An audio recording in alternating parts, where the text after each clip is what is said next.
Channel platform. दोस्तों, doctor विजय अग्रवाल द्वारा लिखित पुस्तक आज़ादी की कहानी का आज हम देखेंगे अध्याय 10 महात्मा गांधी का प्रवेश। दोस्तों, यह विभिन्न प्रतियोगी परीक्षाओं, विभिन्न राज्य प्रतियोगी परीक्षाएं और सिविल सेवा अभ्यर्थियों के लिए बहुत ही सरल व रुचिकर है। आइए देखते हैं महात्मा गांधी का प्रवेश।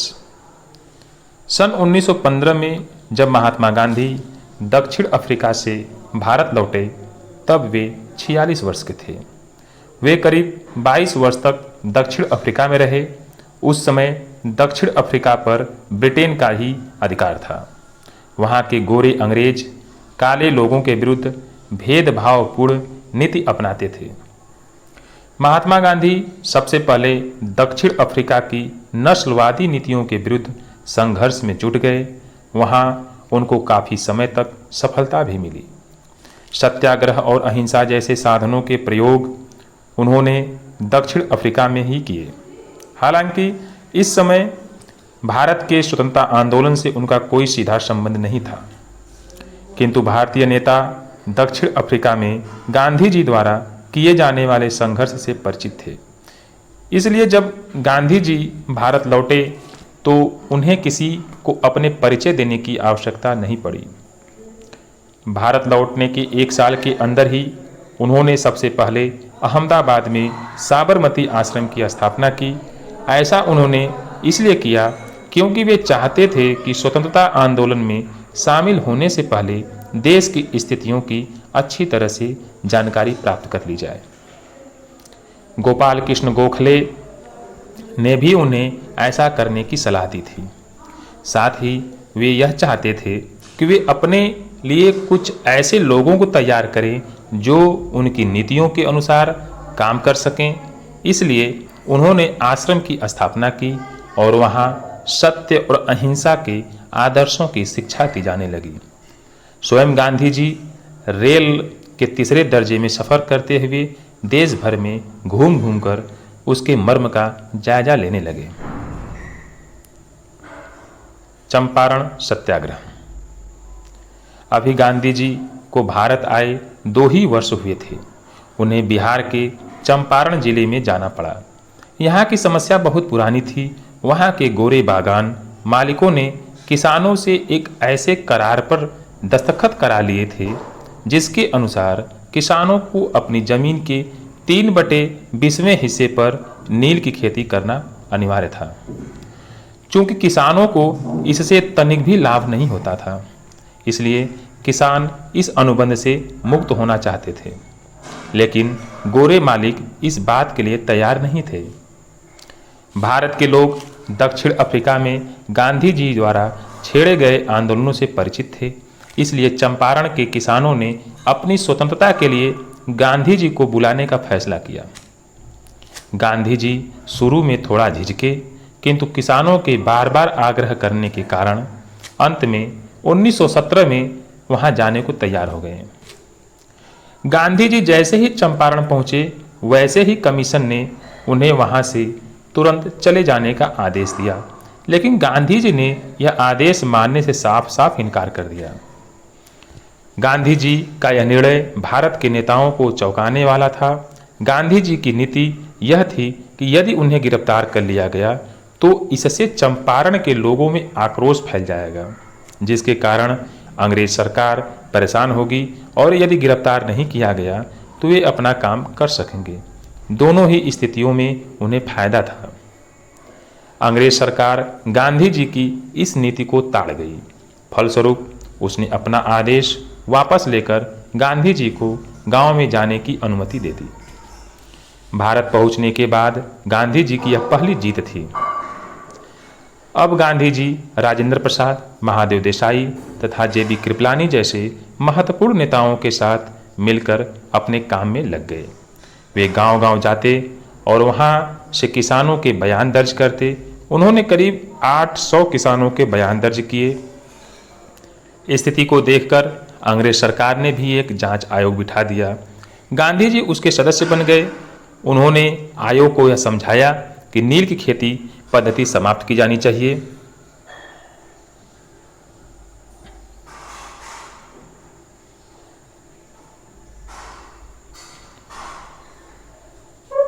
आखिर में किसानों की शिकायतों को दूर करने के लिए कदम उठाए गए। इस प्रकार भारत में गांधी जी का पहला सविनय अवज्ञा आंदोलन सफल रहा। देखते ही देखते इस आंदोलन की सफलता की चर्चा पूरे देश में होने लगी। अहमदाबाद के मजदूरों की हड़ताल, चंपारण के मिल मालिकों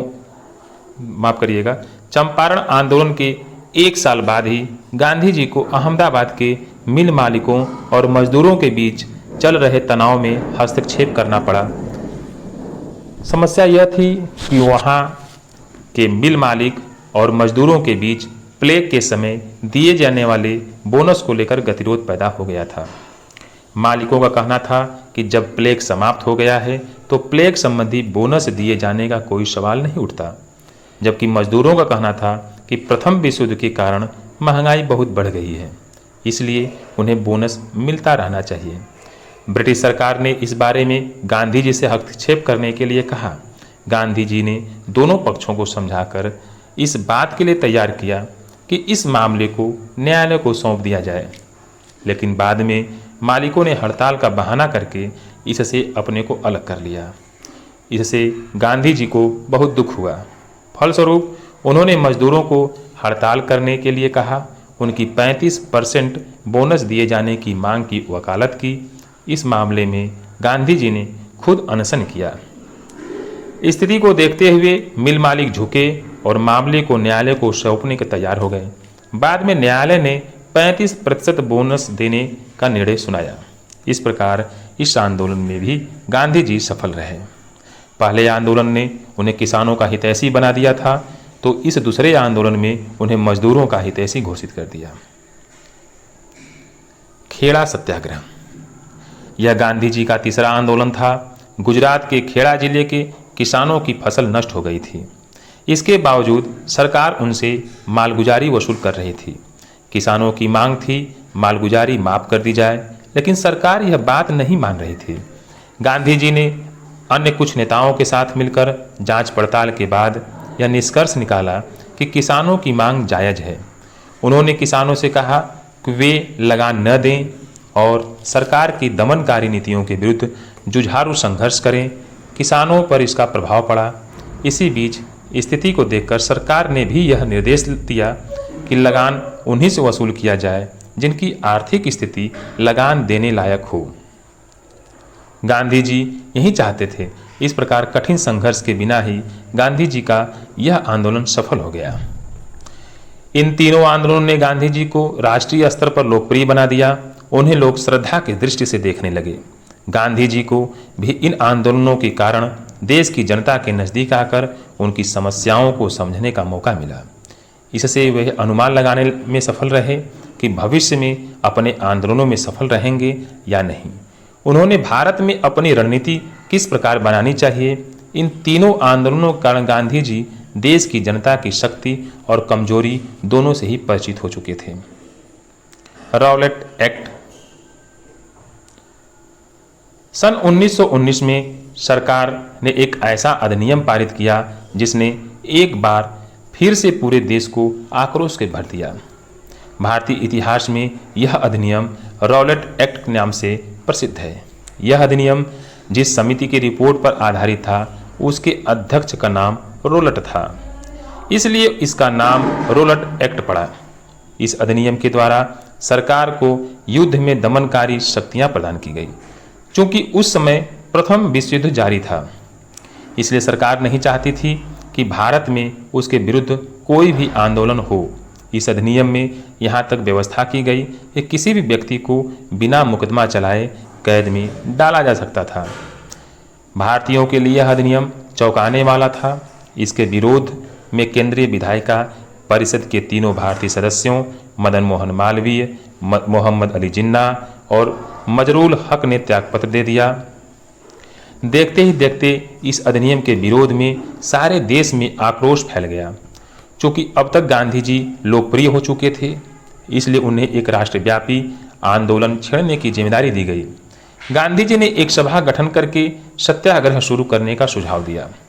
इसके लिए होम रूल लीग के सदस्यों से संपर्क किया गया। देखते ही देखते देश के बहुत से भागों में प्रदर्शन, हड़ताल, जनसभाएं, उपवास और प्रार्थना सभाएं होने लगी। कुछ विशेष कानूनों की भी अवज्ञा करने का निर्णय लिया गया। सरकार क्रूरता से इन सबका दमन करने लगी। अमृतसर, लाहौर की जनता बहुत अधिक उत्तेजित थी। वहाँ की स्थिति को नियंत्रित करने का मुश्किल हो रहा था। हालांकि गांधी जी ने पंजाब जाकर लोगों को समझाने बुझाने का फैसला किया, लेकिन सरकार ने उन्हें पंजाब में घुसने से रोक दिया। पंजाब की घटनाएं हिंसक मोड़ ले चुकी थी। वहाँ के लोकप्रिय नेता सैफुद्दीन किचलू और डॉक्टर सत्यपाल को गिरफ्तार कर लिया गया था। इस गिरफ्तारी के विरोध में सारा पंजाब उफन रहा था। वहाँ के टाउन हॉल और पोस्ट ऑफिस पर हमले किए गए, टेलीग्राफ के तार काट दिए गए, गोरे लोगों को मारा पीटा गया। इस स्थिति को देखकर प्रशासन ने सेना बुलाकर नगर को जनरल डायर के हाथों सौंप दिया। जनरल डायर ने जनसभाएं आयोजित करने पर प्रतिबंध लगा दिया, लेकिन जनता के ऊपर जनरल डायर के इस आदेश का कोई प्रभाव नहीं पड़ा। 13 अप्रैल 1919 को बैसाखी का दिन था। उस दिन जलियांवाला बाग में एक विशाल सभा आयोजित की गई। गांव और कस्बों से लोग बैसाखी के मेले में भाग लेने लगे। जनरल डायर को यह लगा कि उसके आदेश की अवहेलना है। फलस्वरूप वह सभा स्थल पर पहुंचा और निहत्थी जनता पर गोली चलाने का आदेश दे दिया। जलियांवाला बाग 3 ओर से घिरा हुआ एक खुला मैदान था। उसमें केवल एक ही छोटा सा निकास द्वार था। इस निकास द्वार पर फौजी सैनिक खड़े हो गए। जनता को चारों ओर से फौजियों ने घेर लिया और अचानक जनरल डायर ने निहत्थी जनता पर गोली चलाने का आदेश दे दिया। यहाँ तक कि उसने गोली चलाने से पहले चेतावनी तक देना ठीक नहीं समझा। जब तक राइफलों और मशीन गनों की गोलियां खत्म नहीं हो गई, तब तक फायरिंग होती रही। 10 मिनट तक निहत्थी जनता पर इस क्रूरता का शिकार होती रही। लोगों के लिए भागने का कोई रास्ता नहीं था। ज़्यादातर लोग गोलियों से मरे और बहुत से लोग भगदड़ के कारण मरे। हालांकि सरकारी आंकड़ों के अनुसार 379 लोग मारे गए थे। वास्तव में यह संख्या हजारों के ऊपर थी। इस नृशंस हत्याकांड से पूरा देश स्तब्ध रह गया। लोगों की आंखों में खून उतर आया। गांधी जी ने महसूस किया कि पूरे देश का वातावरण हिंसात्मक होने जा रहा है। गांधी जी भी हिंसात्मक आंदोलन के पक्ष में नहीं थे। फलस्वरूप 18 अप्रैल को उन्होंने आंदोलन वापस ले लिया। सन 1905 में बंगाल विभाजन के बाद जलियांवाला बाग कांड दूसरी बड़ी घटना थी, जिसने उपनिवेशवादी सत्ता के प्रति भारतीय लोगों के मन में घृणा का भाव पैदा कर दिया। इस घटना के कारण सारा देश जैसी भावना से जुड़ गया। गुरुदेव रवींद्रनाथ टैगोर ने जलियांवाला बाग कांड के प्रति अपना विरोध प्रकट करने के लिए अपना खिताब वापस कर दिया। अपने को सभ्य कहने वाली अंग्रेज जाति को क्रूर सभ्यता भारत ने नहीं बल्कि पूरे विश्व ने देख ली थी। अब अंग्रेजों का चेहरा भारतीय जनता के सामने बहुत साफ हो चुका था। खिलाफत आंदोलन। खिलाफत आंदोलन के प्रारंभ होते ही देश में राष्ट्रवादी आंदोलन की एक नई धारा आई। अब तक पश्चिमी शिक्षा और प्रभाव के कारण देश में एक ऐसी शिक्षित मुस्लिम वर्ग उभर आया जो अपने दृष्टिकोण में प्रगतिशील था। वह अपने पुरानी परंपराओं से निकलकर नए वातावरण में सांस लेना चाहता था। इसके साथ ही सन 1916 में लखनऊ में कांग्रेस और मुस्लिम लीग के बीच जो समझौता हुआ, उसके कारण यह संभावना बन गई थी कि भविष्य के किसी भी आंदोलन में हिंदू और मुसलमान दोनों मिलकर भाग लेंगे। सौभाग्यवश यह अवसर खिलाफत आंदोलन ने उपलब्ध करा दिया। सन 1919 में प्रथम विश्व युद्ध समाप्त हुआ। इसमें एक ओर ब्रिटेन था, दूसरी ओर टर्की। इस विश्व युद्ध में टर्की पराजित हुआ। इसके कारण टर्की का विभाजन किया गया। ब्रिटेन ने इस विभाजन में भाग लिया। इसके कारण भारत में रहने वाले मुसलमानों की भावना को आघात पहुंचा। असल में बात यह थी कि तुर्की के सुल्तान की स्थिति धार्मिक यानी खलीफा की स्थिति थी। मुसलमानों ने टर्की के विभाजन को अपने खलीफा का अपमान समझा। वे यह महसूस करने लगे कि ब्रिटेन ने जानबूझकर टर्की खलीफा को कमज़ोर बनाया है। ऐसी स्थिति में भारत के अली बंधुओं मौलाना आज़ाद, हकीम अजमल खान, हसरत मोहानी के नेतृत्व में एक खिलाफत कमेटी बनी और देशव्यापी आंदोलन का आयोजन किया गया। अखिल भारतीय खिलाफत सम्मेलन में यह फैसला किया गया कि जब तक सरकार उनकी मांगों को नहीं मानेगी तब तक मुसलमान सरकार के साथ कोई सहयोग नहीं करेंगे। महात्मा गांधी और तिलक ने खिलाफत आंदोलन को एक ऐसे अवसर के रूप में देखा जबकि हिंदू और मुसलमानों में घनिष्ठ एकता स्थापित की जा सकती थी। इसलिए हिंदू नेताओं ने भी खिलाफत आंदोलन का समर्थन करने की घोषणा की। गांधी जी ने यहाँ तक कहा कि खिलाफत का प्रश्न संवैधानिक सुधार तथा पंजाब के जुल्मों के प्रश्न से भी अधिक महत्वपूर्ण है। लगभग इसी समय देश में असहयोग आंदोलन भी शुरू हो रहा था। इस प्रकार खिलाफत आंदोलन और असहयोग आंदोलन बेशक साथ साथ शुरू हुए, लेकिन खिलाफत आंदोलन लंबे समय तक नहीं चला। सन 1922 में मुस्तफ़ा कमाल पाशा के नेतृत्व में तुर्की के लोगों ने सुल्तान से राजनीतिक सत्ता छीन ली। कमाल पाशा ने तुर्की को एक अलग, प्रगतिशील, आधुनिक राष्ट्र बनाने की घोषणा की। धर्म को राज्य से अलग कर दिया, खलीफा का पद समाप्त कर दिया, राज्य में यूरोप जैसा कानून लागू किया गया। शिक्षा को राज्य ने अपने हाथों में ले लिया, नारियों को अधिकार प्रदान किए गए, राज्य में नए उद्योग स्थापित किए जाने लगे। इस प्रकार तुर्की में परिवर्तन होने के कारण भारत में भी खिलाफत आंदोलन की प्रासंगिकता समाप्त हो गई। भारतीय इतिहास में खिलाफत आंदोलन का सबसे महत्वपूर्ण योगदान यह है कि उसने शहर के मुसलमानों को राष्ट्रीय आंदोलन से जोड़ लिया। मुसलमानों के बीच राष्ट्रीयता की भावना भरने में इसने एक महत्वपूर्ण भूमिका निभाई। असहयोग आंदोलन। सन 1920 का वर्ष भारतीय जनता के लिए घोर निराशा का वर्ष था। भारतीय यह मानकर चल रहे थे कि प्रथम विश्व युद्ध की समाप्ति के बाद ब्रिटेन उनकी स्वराज की मांग की दिशा में कुछ महत्वपूर्ण कदम उठाएगा। कहाँ तो जनता का यह आशा किए हुए थी और कहाँ उसके बदले में रॉलेट एक्ट, जलियांवाला बाग हत्याकांड जैसे आघात मिले। इसी समय सन 1919 में मॉन्टेग्यू चेम्सफोर्ड सुधारों से भी जनता की व्याकुलता बढ़ी। मुसलमानों को भी यह कहने लगा कि उनके साथ धोखा किया गया है, क्योंकि टर्की के विभाजन में ब्रिटेन ने भी भूमिका निभाई थी। इस प्रकार सन 1920 तक ऐसी स्थिति बन गई थी कि यदि कोई वामपंथी नेता अंग्रेजों के पक्ष में एक भी तर्क जुटाना चाहे तो ऐसा करना शायद इसके लिए संभव नहीं हो पाता। प्रथम विश्व युद्ध के कारण भारत में महंगाई बहुत बढ़ गई थी। गांवों के लोग सूखे, महामारी और प्लेग से जूझते हुए मौत के शिकार हो रहे थे। इसके बावजूद अंग्रेजों का दमन कम नहीं हुआ था।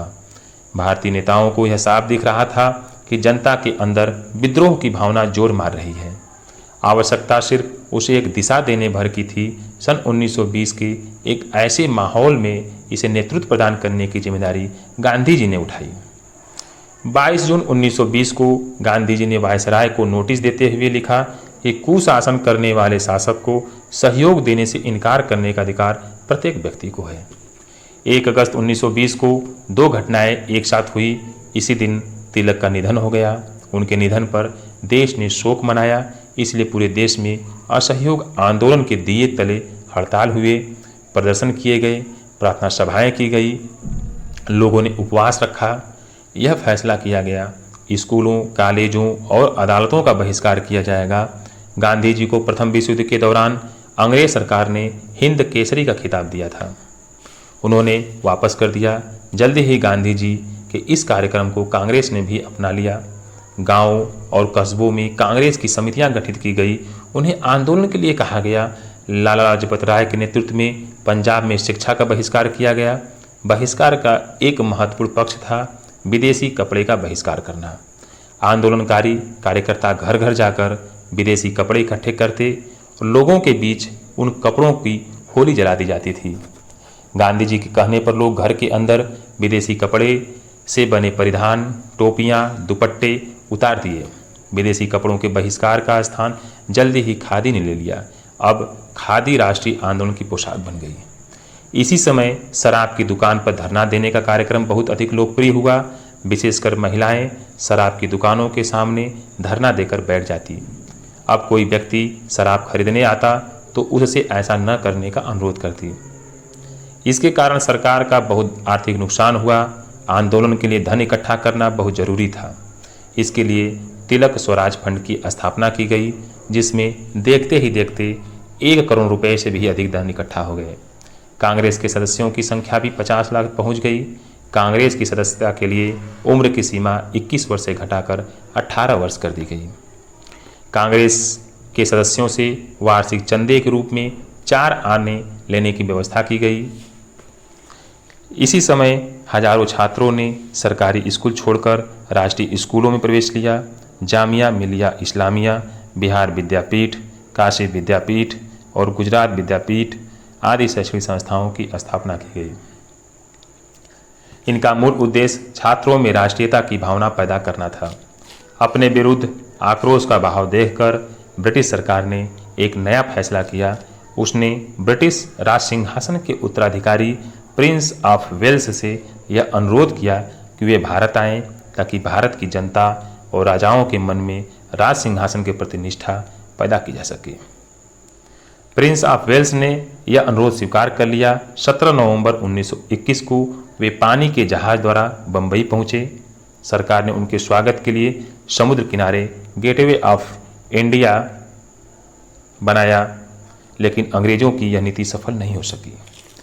जिस दिन प्रिंस ऑफ वेल्स ने बंबई की धरती पर कदम रखा, उसी दिन पूरे भारत में हड़ताल की गई। विदेशी कपड़ों की होली जलाई गई। बंबई में 3 दिन तक हिंसात्मक वारदातें की होती रही। प्रिंस ऑफ वेल्स जहाँ जहाँ गए उन्हें केवल वीरान सड़कें और बंद दरवाजे ही मिले। भारतीय जनता की ऐसी एकता देखकर राष्ट्रीय नेताओं के हौसले बुलंद हो गए। चौरी चौरा कांड। खिलाफत आंदोलन और असहयोग आंदोलन की सफलता के कारण गांधी जी पर यह दबाव पड़ने लगा कि वे राष्ट्रीय स्तर पर एक सविनय अवज्ञा आंदोलन छेड़े। इस आंदोलन में मुख्य रूप से अंग्रेजों के बनाए नियम कानूनों की अवहेलना करने की बात शामिल थी। ऐसी स्थिति में गांधी जी ने सरकार को एक पत्र लिखकर चेतावनी दी, यदि सरकार नागरिक स्वतंत्रता बहाल नहीं करेगी और राजनीतिक बंदियों को रिहा नहीं करेगी तो पूरे देश में सविनय अवज्ञा आंदोलन छेड़ दिया जाएगा। जब अंग्रेज सरकार पर इस चेतावनी का कोई असर नहीं हुआ तो गांधी जी ने मजबूर होकर सविनय अवज्ञा आंदोलन की घोषणा कर दी। उन्होंने जनता से अपील की कि यह आंदोलन पूरी तरह से अहिंसक होगा, लेकिन दुर्भाग्य से आंदोलन अहिंसक नहीं रह सका। 4 फरवरी 1922 को उत्तर प्रदेश के गोरखपुर जिले में कांग्रेस और खिलाफत आंदोलनकारियों का जुलूस निकला। इसमें करीब 3000 लोग शामिल थे। कुछ पुलिस वालों ने लोगों के साथ दुर्व्यवहार किया। इसके कारण जुलूस के कुछ लोगों ने पुलिस पर धावा बोल दिया। बदले में पुलिस ने गोलियां चलाई। इससे लोग उत्तेजित हो गए और पुलिस पर हमले कर दिए। जब सिपाही भागकर थाने में घुस गए तब भीड़ ने थाने में आग लगा दी। जो सिपाही थाने से भाग निकले उन्हें भीड़ ने मारकर आग में फेंक दिया। चौरी चौरा की इस घटना में 22 पुलिस वाले मारे गए। इस घटना खबर मिलते ही गांधी जी अत्यंत दुखी हुए। उन्होंने 12 फरवरी 1922 को असहयोग आंदोलन समाप्त करने की घोषणा कर दी। गांधी जी की इस आकस्मिक घोषणा से सारा देश स्तब्ध हो गया, क्योंकि आंदोलन अपने पूरे उफान पर था। इसलिए ऐसे समय में आंदोलन को स्थगित किए जाने से कांग्रेस का मनोबल टूट सा गया। सुभाष चंद्र बोस जैसे लोकप्रिय और युवा नेता ने गांधी जी की इस घोषणा की तीखी आलोचना की। इन नेताओं को यह समझ में नहीं आ रहा था कि आखिर एक घटना की सजा पूरे देश को क्यों दी जा रही है। कुछ लोगों ने गांधी जी को यह समझाने की कोशिश की, लेकिन गांधी जी अपने निर्णय से टस से मस नहीं हुए। गांधी जी ने बार बार यही कहा कि मेरा आंदोलन अहिंसक है, हिंसक नहीं है। वस्तुतः गांधी जी ने असहयोग आंदोलन को स्थगित करने का फैसला अपनी रणनीति के अनुसार ही किया था। वे यह देख रहे थे कि अंग्रेज सत्ता शक्ति से युक्त है। आंदोलन के हिंसक होते ही उसे शक्ति का उपयोग करने का बहाना मिल जाएगा, और ऐसी स्थिति में यदि असहयोग आंदोलन को जारी रखा गया तो पूरे देश में लोगों को इतने क्रूर तरीके से दमन किया जाएगा कि भारतीय जनता का मनोबल टूट सकता है। चूंकि वे सत्ता के साथ हथियारबंद संघर्ष नहीं छेड़ना चाहते थे, इसलिए उन्होंने आंदोलन को स्थगित करने का निर्णय लिया। यह आंदोलन भले ही असफल रहा, लेकिन इसमें कोई दो मत नहीं थे। उससे राष्ट्रीय आंदोलन और अधिक मजबूत हुआ। राष्ट्रीय भावनाएं अब दूर दूर के गांवों तक फैल चुकी थी। शिक्षित भारतीयों ने भारतीय जनता की शक्ति को तौल लिया था और उन्हें लगने लगा था कि भारतीय जनता पर भरोसा किया जा सकता है। साथ ही भारतीय जनता में एक नए आत्मविश्वास का जन्म हुआ। उसके मन से हुकूमत का भय निकल गया।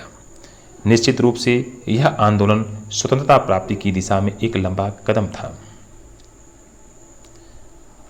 दोस्तों, धन्यवाद।